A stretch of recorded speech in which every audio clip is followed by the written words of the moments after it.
After allowing her daughter-in-law Orpah to return to her family, Ruth and her daughter-in-law Naomi walked together until they arrived in Bethlehem at the beginning of the barley harvest.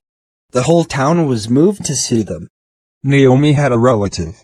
He was from Elimelech's side of the family. He was a man of outstanding character named Boaz. Mother, since we arrived in your country you have been sad, and we have nothing to eat. Please let me go to the field of anyone who will be kind to me. There I will gather the grain left behind by the reapers. I went away full, but the Lord has brought me back empty. Excuse me, my daughter. You can go glean. I'll stay and try to keep busy. After talking with Naomi, Ruth went. She entered the fields and gathered the grain left behind by the reapers. Now it happened that she ended up in the part of the field that belonged to Boaz, who was from Elimelech's family. Hello, my lord. I'm Ruth from the land of Moab. I am the young woman who came with Naomi. What can I do for you, my daughter? I'd like permission to gather the grain from your fields so that I can feed my mother and myself. Yes, you can, my daughter. Thank you very much.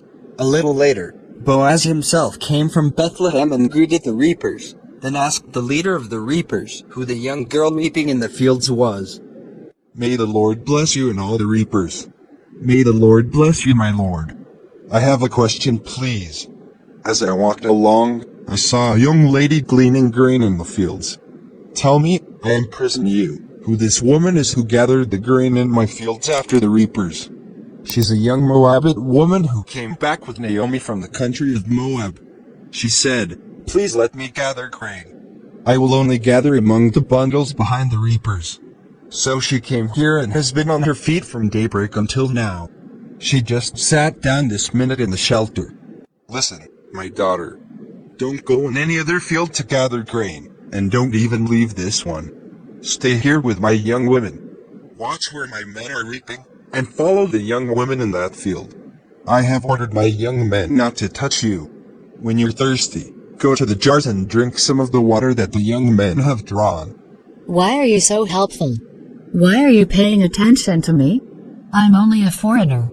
People have told me about everything you have done for your mother-in-law after your husband died. They told me how you left your father and mother and the country where you were born. They also told me how you came to people that you didn't know before. May the Lord reward you for what you have done. May you receive a rich reward from the Lord God of Israel, under whose protection you have come for shelter.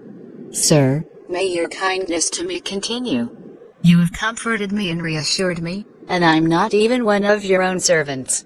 When he had finished gleaning, Boaz invited Ruth to eat with him and his reapers, and kept some for his mother-in-law Naomi.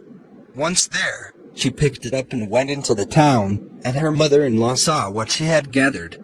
Ruth also took out what she had left over from lunch, and gave it to Naomi. Where did you gather grain today? Just where did you work? May the man who paid attention to you be blessed. So Ruth told her mother-in-law about the person with whom she worked.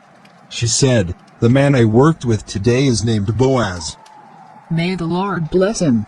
The Lord hasn't stopped being kind to people living or dead. Then Naomi told her, that man is a relative of ours. He is a close relative, one of those responsible for taking care of us. He also said to me, stay with my younger workers until they have finished the harvest. It's a good idea, my daughter, that you go out to the fields with his young women. If you go to someone else's field, you may be molested. So Ruth stayed with the young women who were working for Boaz. She gathered grain until both the barley harvest and the wheat harvest ended, and she continued to live with her mother-in-law.